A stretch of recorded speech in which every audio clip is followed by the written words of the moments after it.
যারা ওপারে দর্শকরা রয়েছেন, যারা দেখছেন নিউজ 18 বাংলা, তাদের কাছে জেলা থেকে শহর সব ছবি সবার আগে পৌঁছে দেওয়ার জন্য আমরা প্রতিশ্রুতিবদ্ধ। কারণ আপনারাই আমাদের বর্ধিত পরিবার।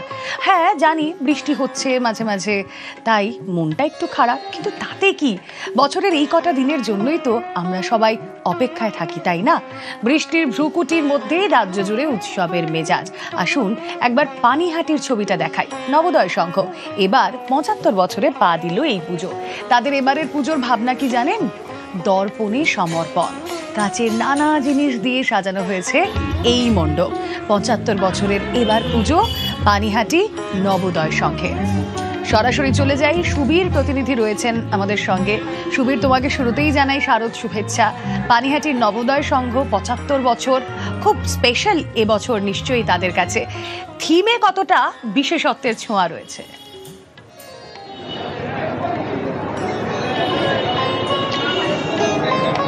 তোমাকেও শুভ পঞ্চমীর শুভেচ্ছা রইল। এবং আমি এই মুহূর্তে দাঁড়িয়ে রয়েছি পানিহাটি নবোদয় সংঘ পুজো মণ্ডপে, এবং তাদের ৭৫তম বর্ষ এবং তাদের এবছরের ভাবনা দর্পণে সমাপন্ন। এবং পুরো কাছের আমি তোমাকে দেখাচ্ছি যে ঘড়ির কাঁটায় দুপুর ১টা। তুমি দেখতে পাচ্ছ মণ্ডপের ভেতরে যারা দেখতে আসছেন, যারা দূর দূরান্ত থেকে যারা মানুষ, তারা কিন্তু দেখতে পাচ্ছ তারা কিন্তু প্রতিমার ছবি তারা মোবাইলে তুলছেন। এবং সেই জায়গা থেকে দাঁড়িয়ে প্রচুর যারা দেখতে আসছেন, যারা দর্শক দেখতে আসছেন, তারা কিন্তু পুজো মণ্ডপের মধ্যে ইতিমধ্যে রয়েছেন। আমি কয়েকজনের সাথে কথা বলে নেব যে তারা দেখছেন মণ্ডপ। বলছি দাদা, তোমরা কোথা থেকে এসছো এবং এই যে মণ্ডপ দেখছো কিরকম লাগছে?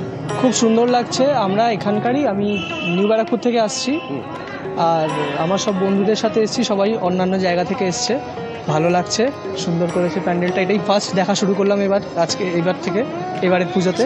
বুঝছি, আর কি প্ল্যান আছে আজকে প্ল্যান আছে ওখানে শহীদ কলোনি দেখার, তারপরে বাগবাজার দিকে যাওয়ার, তালা প্রত্যয়টা দেখে বাগবাজার দিকে যাওয়ার প্ল্যান আছে। তুমি শুনতেই পেলে যে যারা মণ্ডপে আসছেন তারা কিন্তু এই যে দুপুর ঘড়ির কাঁটায় দুপুর ১টা, এবং এই মণ্ডপ থেকে কিন্তু বিভিন্ন জায়গায় তারা বিভিন্ন জায়গাতে মণ্ডপ দেখতে যাবেন, এবং বিভিন্ন রকম পঞ্চমীর দিনে বিভিন্ন রকম প্ল্যান রয়েছে, এমনটাই কিন্তু জানাচ্ছেন যারা দর্শক আসছেন মণ্ডপ দেখতে, তারা প্রত্যেকেই। একেবারেই সুবীর, সেই ছবি আমাদের দর্শকদের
সব দিনই বেরোনো হবে।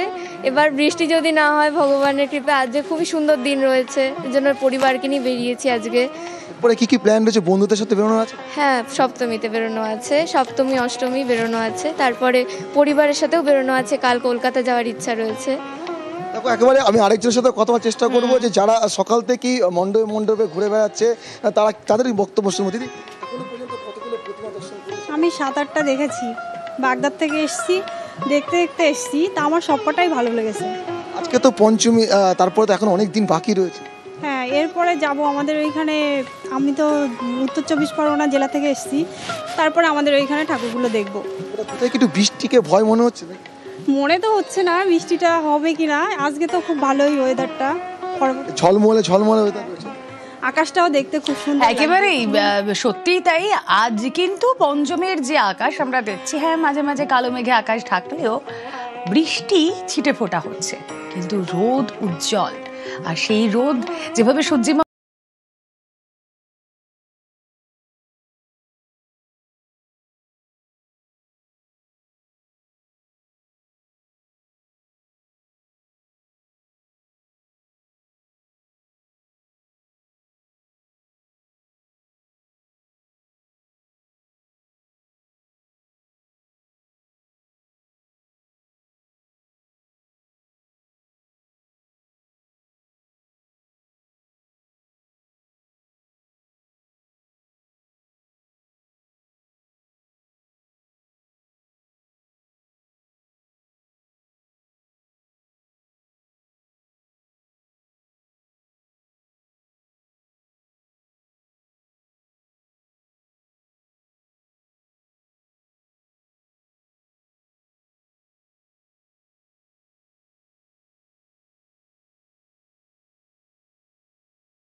মানুষের বিবেক এবং চেতনা আর জাগ্রত করার জন্যই এই থিমটাকে বেছে নিয়েছে সূর্য সেন স্মৃতিসংঘ।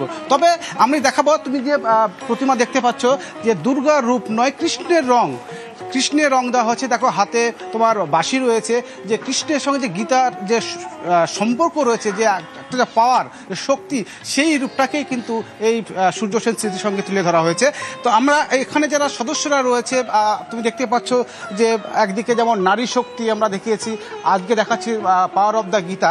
আমরা তাদের সঙ্গে কথা বলবো যে এই যে পাওয়ার অফ দ্য গীতা, এই থিমটাকে যে বেছে নেওয়া হয়েছে কিভাবে?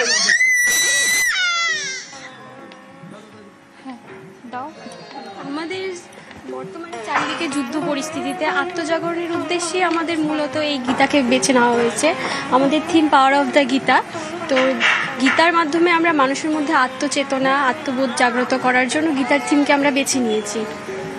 আমাদের এখানে মা দুর্গাকে কৃষ্ণবর্ণা করা হয়েছে। তো এই কৃষ্ণবর্ণা করার পেছনে আমরা মা দুর্গাকে কৃষ্ণের আদলে দেখানোর চেষ্টা করেছি। আর এখানে অসুর বধ হচ্ছে না, এখানে দেখানো হচ্ছে যে অসুরের যে অসুরি গুণগুলো, সেগুলি মা দুর্গা তার শক্তির মাধ্যমে, গীতার যে আমাদের বাণী, সেগুলোর মাধ্যমে অসুরি গুণগুলোকে আমাদের ধ্বংস করার একটা বার্তা পৌঁছানো হচ্ছে। একেবারে রুমেলা, তুমি শুনলে যে এখানে যে মা দুর্গার যে রূপ নয়, যেখানে কৃষ্ণের রং করা হয়েছে এবং যে গীতার যে শক্তি রয়েছে, সেটাই কিন্তু তুলে ধরার মূল লক্ষ্য। এবং এর মধ্যে দিয়ে যে হেমতাবাদের যারা দর্শনার্থীরা রয়েছে, সেখানেও কিন্তু একটা মন করার চেষ্টা করছে এই হেমতাবাদের স্মৃতিসংঘ। এবং একেবারে শ্রীমদ্ ভগবদ গীতা, তার যে ব্যাখ্যা, তার যে বিশ্লেষণ, তাই এখানে গোটা মণ্ডপ জুড়ে ফুটিয়ে তোলা হয়েছে। সেই ছবি আপনাদের সামনে আমরা তুলে ধরছিলাম। দুর্গাপুজো মানে আমরা কিন্তু দেখি এই আর্টের একটা celebration, the celebration of art. সেই আর্ট শুধু যে শহর কেন্দ্রিক নয়, সেটা জেলার এই ছবিগুলো, জেলার এই পুজো মণ্ডপগুলোই কিন্তু বলে দিচ্ছে। বোলপুরের ছবি দেখাবো, সাতের পল্লী কালচারাল ক্লাবের পুজো, তাদের এবার 25তম বছরের পুজো। তাদের এবারের থিম হারিয়ে যাওয়া ছেলেবেলা। মণ্ডপে পা রাখলেই মনে পড়ে যাবে ছোটবেলার দিনের নানা খেলা, গোল্লা ছুট, কাবাডি, লাড্ডু, দাঁড়িয়া বান্ধা, ছেলেবেলার সব খেলাই এখানে সামনে তোলা হয়েছে মণ্ডপে। যে ছবি আপনাদেরকে দেখাচ্ছি আমরা, ছোটবেলা, হারিয়ে যাওয়া ছেলেবেলা। কথা বলবো, আমাদের প্রতিনিধি ইন্দ্রজিৎ রুজ রয়েছেন সঙ্গে।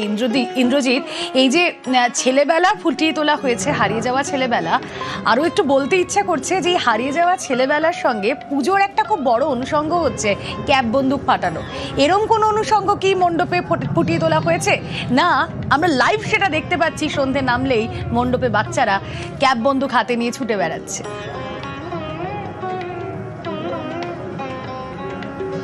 দেখো, একদমই তুমি যেমনটা বললে, আগেকার দিনে কিন্তু ক্যাপ বন্দুক নিয়ে কিন্তু ছেলেবেলাটা কাটিয়েছি আমরা, এবং এখানকার যারা পুজো তারাও কিন্তু কাটিয়েছে সে ক্যাপ বন্দুক নিয়ে। একটু সন্ধ্যেবেলা হলে এই পাড়ার যে সমস্ত বাচ্চা ছেলেরা বা ছোট ছেলেরা রয়েছে, তারা কিন্তু ক্যাপ বন্দুক নিয়ে এই পূজা মণ্ডপে যেমন হাজির হচ্ছে, ঠিক তেমনই যে মণ্ডপ বা তাদের যে মন্দির সেখানটা কিন্তু সাজিয়ে তোলা হয়েছে একদম ছোটোবেলার স্মৃতি। একদম মহালয়া যেমন এখানে রয়েছে, যেমন রেডিও রয়েছে, ঠিক তেমনই আগেকার দিনে যে টিভি, সেই টিভিকেও কিন্তু তারা সাজিয়ে তুলেছে। পাশাপাশি আগেকার দিনে যে ছেলেরা যে খেলনা করতো সেই সমস্ত জিনিসকে একদম নিখুঁতভাবে শিল্পী কিন্তু ফুটিয়ে তুলেছেন।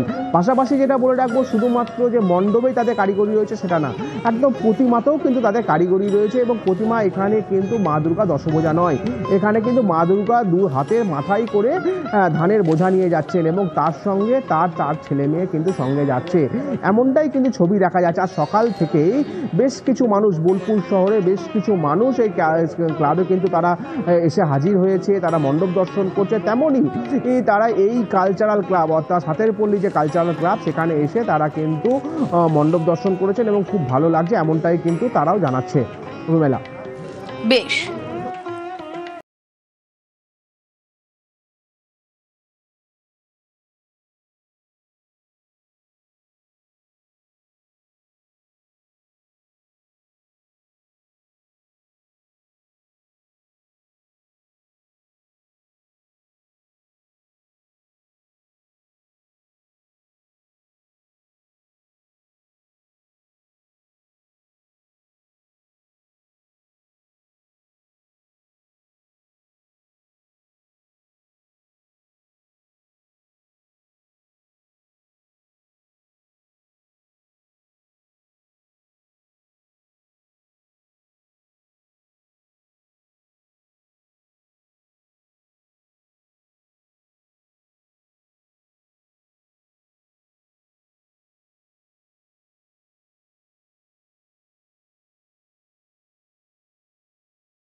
বাণী লেখা হয়েছে, বিভিন্ন মডেল করা হয়েছে, প্রতিমা হচ্ছে সাবেকি প্রতিমা। তবে হ্যাঁ, মানে সকাল থেকে একটু দর্শনার্থীর সংখ্যাটা কম থাকলেও হাতে গোনা কিন্তু 2-4 জন করে আসছে, যেহেতু একটা আবহাওয়া দপ্তরের একটা নির্দেশ মানে রয়েছে যে কখন বৃষ্টি শুরু হতে পারে। তবে মানে সকাল থেকে রোদ মানে ঝলমলে আকাশ রয়েছে, তার মধ্যে 2-4 জন আসছে। আমি একটু কথা বলে নেবো, আমার সামনে এসো এসো। ঠাকুর দেখতে বেরিয়েছো? হ্যাঁ, আমরা এই কিছুক্ষণ আগে বেরিয়েছি, 4-5টা ঠাকুর দেখলাম। হ্যাঁ, মানে কি কি দেখলে? এই আমাদের ওর বাড়ির সামনের ঠাকুর থেকে শুরু করলাম। এবার সকাল থেকে খুব খাওয়া দাওয়া কি হবে বলো? ওর favourite Chinese, so we are gonna try Chinese today. এবার সকাল থেকে খুব রোদ উঠেছিল, আবার মেঘ করছে, সো জানি না বৃষ্টি পড়লে। কলকাতা যাওয়ার ইচ্ছা আছে? হ্যাঁ, কলকাতাতে কলেজ, ওখানে ফেরার সময় ঠাকুর দেখবো। বৌদি কেমন ঠাকুর দেখতে বেরিয়ে পড়েছেন পঞ্চমীতে? একদম সকাল থেকে খুব ভালো। আজকে ওয়েদারটা যা বলেছিল সেরকম নয়, খুব ঝলমলে রোদ উঠেছে। সারাদিনই টোটো করে ঘুরবো, খাওয়া দাওয়া করবো, হই হই করবো, খুব ভালো লাগছে। সঙ্গে কি দাদাকে নেবেন? না, এখন ওর টাইম হয়নি, আসবে পরে। আমরা বান্ধবীরা মিলে সবাই মিলে বেরোবো, খুব মজা করবো, এনজয় করবো। আর পুজো 4টে দিন মানে তো নাচ গান। হ্যাঁ, একদম নিশ্চয়ই সবকিছু একদম খুব ভালোভাবে এনজয় করব। খুব ভালো কাটুক আপনাদেরও পুজো। আসছি না, মানে বুঝতেই পারছো এই একেবারে রানার এই যে বললেন যে হুল্লোড় করবেন, আনন্দ করবেন, আনন্দ নাচ গান মাস্ট।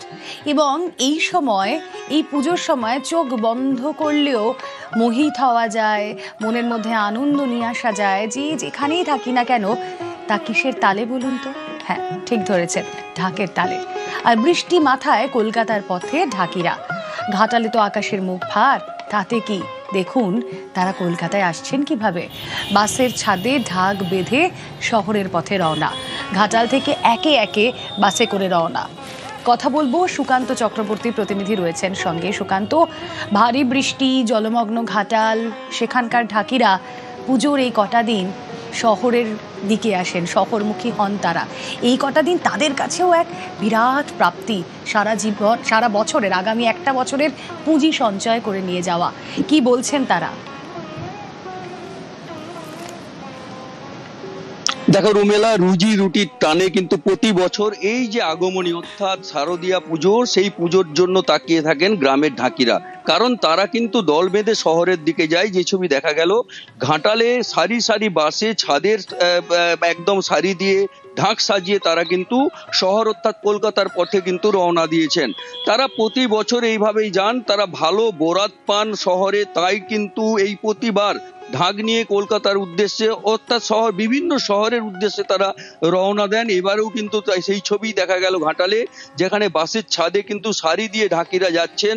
তারা যেটা বলছেন যে প্রতিবারেই তারা এই পুজোয় যায় এবং সেখানে ভালো বরাত পেলে তারা কিন্তু পুজোর সময় এই বাজনা বাজিয়ে পরিবারের ছেলে মেয়েদের মুখে হাসি ফোটান। কারণ পুজোর নতুন জামা কাপড় কিন্তু ওখান থেকে পুজো সেরে তারা কিন্তু কিনে আনেন বাড়িতে, অর্থাৎ বাড়ির লোক কিন্তু অধীর আগ্রহে থাকেন যে কবে তারা ফিরে আসবেন এবং ছেলেমেয়েরা দের হাতে কবে নতুন জামা তুলে দিবেন। এক কথায় ঢাকেরা কিন্তু ভালো বোরাত পাওয়ার লক্ষ্যে তারা কিন্তু চওড়া হাসি ফুটুক তাদের মুখেও, যারা তাদের তালে তাদের ঢাকের বলে আমাদের মুখে চওড়া হাসি ফোটান। 10-এর ঘরে দশপূজা, বাড়ির দরজায় দাঁড়িয়ে দেবী দর্শন। পঞ্চমী থেকে দশমী পুজো অন হুইলস, ভ্রাম্যমান গাড়িতেই দুর্গা বন্দনা। প্রাণের পুজোয় তৃণমূল কাউন্সিলরের বিশেষ উদ্যোগ, তৃণমূল কাউন্সিলর অনন্যা বন্দ্যোপাধ্যায়ের এই সাধু উদ্যোগ।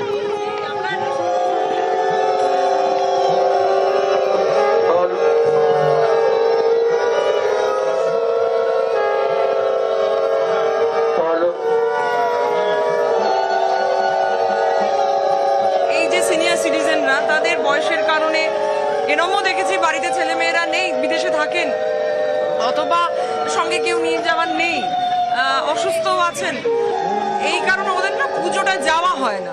হয়তো হাউজিং একটা পুজো হচ্ছে কিন্তু এত দূরে, যেমন এখানে পঞ্চশহর, এখান থেকে যেতে গেলে 15 মিনিট হেঁটে যেতে হবে। এই মানুষগুলো কি যেতে পারবেন? কে নিয়ে যাবে? ভ্রাম্যমান দুর্গা, 10-এর ঘরে দশপূজা, অর্থাৎ প্রত্যেকের কাছে। ভাবলাম যে যারা মণ্ডপে যেতে পাচ্ছেন না, মা যদি তাদের বাড়িতে এসে তাদের রাস্তায় গিয়ে তাদের সামনে দিয়ে যদি অন্তত একটু দেখা দেন, কৃপা দেন, আশীর্বাদ করেন, তাহলে কেমনটা হয়। মণ্ডপে যারা যেতে পাচ্ছেন না, মা যদি তাদের কাছে এসে দেখা দেয়, এটা আমাদের কনসেপ্ট।